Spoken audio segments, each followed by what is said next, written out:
Hello everyone, my name is Neelam and today I am going to explain poem 2 of class 12th.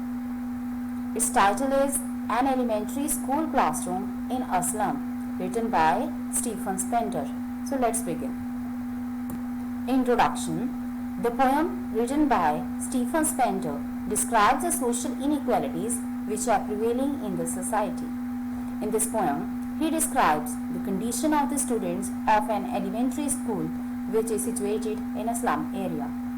He also wants to draw the attention of everyone toward these children so that their life can be improved and they may get trained to become good citizens rather than criminals.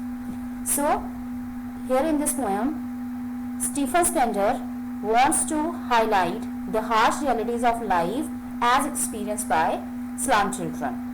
These slum children are deprived of even the basic right of getting education. Their eyes dream of a better future which is distant and beyond their reach. Poem and its explanation. Before starting this poem and its explanation, I would like to tell you that this poem has been written in free verse. Therefore, it does not have any rhyme scheme. As we can here see, faces, palo, paper, eyes. So last words they do not match or they do not rhyme with each other. So it has been written in free verse. So let's begin the explanation. Far, far from gusty waves, these children's faces. The poet here explains about children who studied in an elementary school which is set up in a slum area.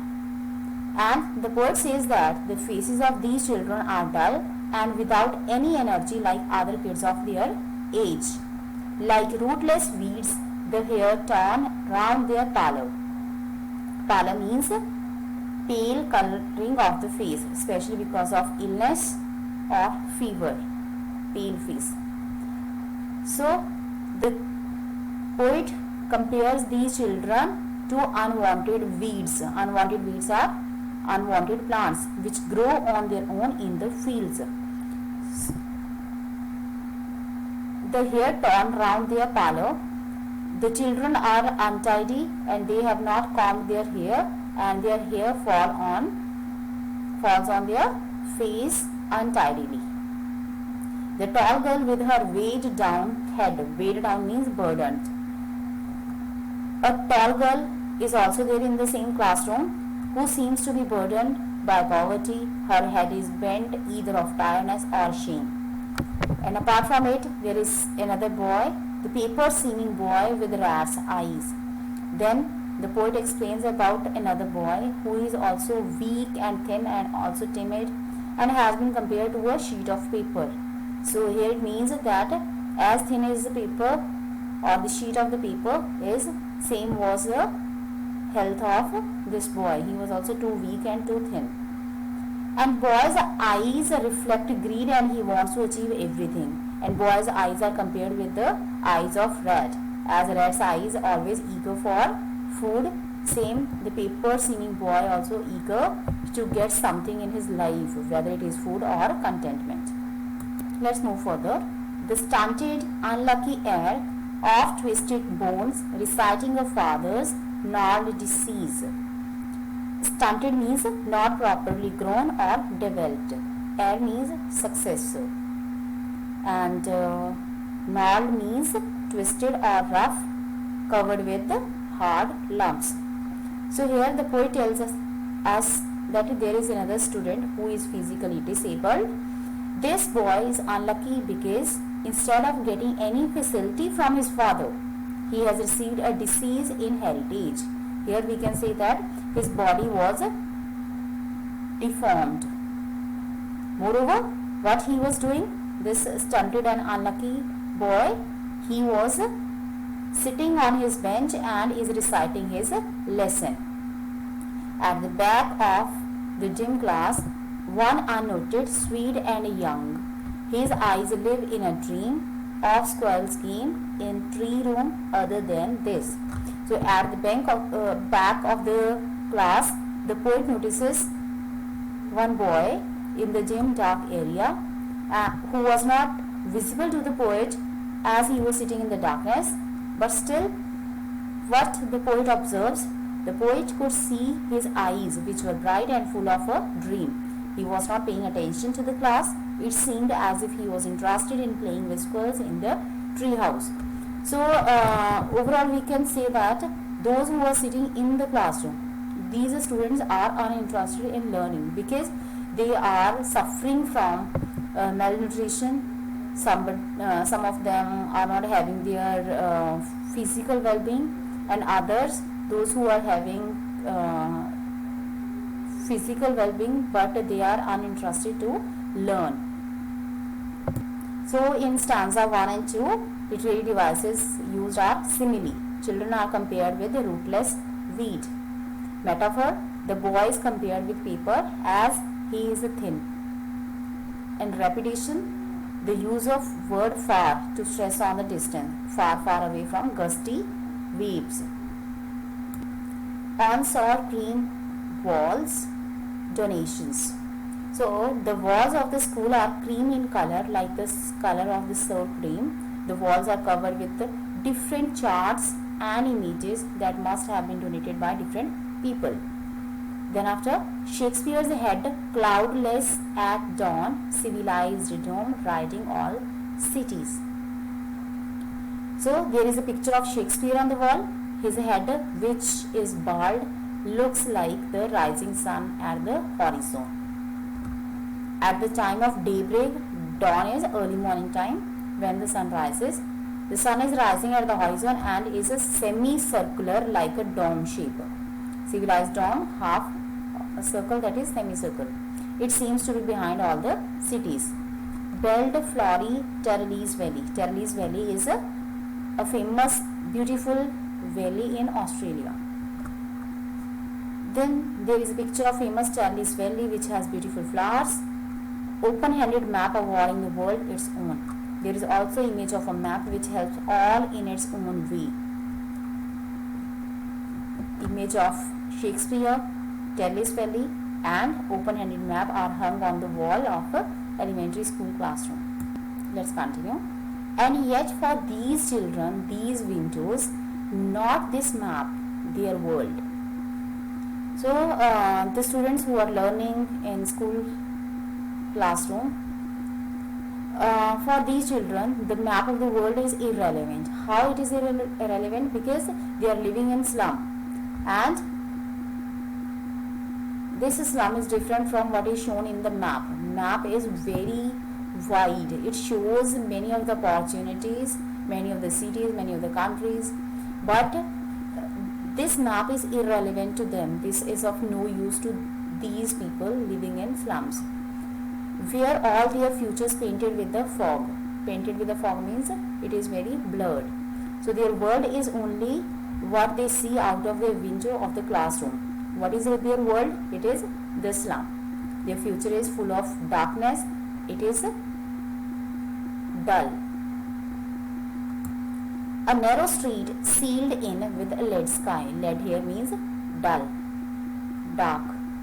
So their future is compared to a narrow street, which means that there is no wide scope available for their future growth. Far, far from rivers, capes and stars of words. So these children are far away from the radiant light of knowledge and education. Literary devices used in third and fourth stanzas. Metaphor, walls are compared with, they are described to be dull and sour creams. Then future of the kids is described as limited, narrow street sealed with the lead sky. Then assonance is the repetition of a vowel sound. So here E sound is repeated, bulge, flowery, Terrellis Valley. Next is allusion. Allusion is the reference of giving reference to well-known person or place. So here well-known person is Shakespeare and well-known place is Terrellis Valley of Australia.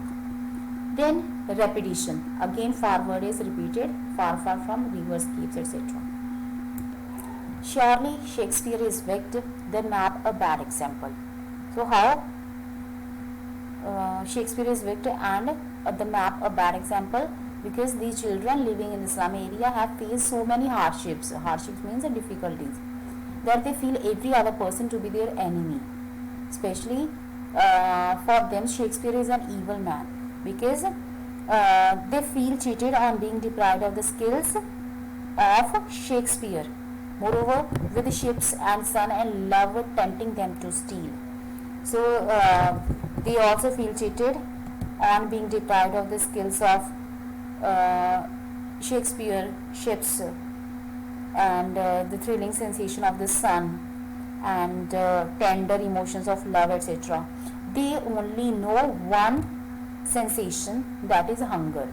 So this hunger forces them to steal for their existence. For lives that slyly turn in their crammed holes from fog to endless night. So here means to say these children don't find the map to be a good thing. They were never liked and loved by anyone. Therefore, they hate almost everyone. Their desire of being loved by others forces them to steal. They live in small homes and they have started adjusting to it. Their life is going towards an endless night. It means their future is full of darkness. Last is a question mark. Here it means they don't know what is going to happen in their future and what they are going to turn up in their future. On their slag heap. Slag means waste material that remains after metal has been removed from rock. On their slag heap, these children wear skins peeped through by bones and spectacles of steel. So these kids are so thin that one can easily see their bones through the thin layer of skin. These kids suffer from malnutrition. They wear spectacles which are made of steel, spectacles of steel, with mended glasses like bottle bits of stone. So these spectacles look like stones which have been repaired with pieces of glass sticking out of them. All of their time and space are foggy slum, so blot their maps with slums as big as doom. So these kids have to face so many hardships in their lives. As these slums are getting bigger, they will destroy the future of these children, and it is very difficult for such children to escape from them. Now let's discuss literary devices used in 5th and 6th stanza. Metaphor: their homes are very small, like holes, crammed holes. Words are used in the poem. Simile: their repaired spectacles like bottle bits on stones. Alliteration: the use of F sound from fog. Let's proceed. Unless governor, inspector, visitor, this map becomes their window and these windows. So the poet says that the government should take notice of the problems being faced by these kids. So there is no activity unless a governor, an inspector, or a visitor comes on a round of the school. This map becomes their window. So this map becomes their window because only through this can they view the world beyond their slums. Then that shut upon their lives like catacombs. So he urges them to change the life of these kids and make the world map a reality for them. There is a need to break the restrictions which are put on them due to poverty and lack of resources. Break open till they break the town. So he wants the governor and public to help these kids in achieving their dream and show the children off to green fields and make their world run azure on gold sands and let their tongues run naked into books and white and green leaves open history theirs whose language is the sun. So as this will take them away from fog to azure sky. Azure is a dark blue sky. The poet here wants to say that in this way the kids can be taken away from the darkness to their present to a bright future. He wants these kids to experience the science and beauty of nature, and this will lead to desire of gaining knowledge. So only in this way they will be able to paint a bright future for themselves. I hope you understand.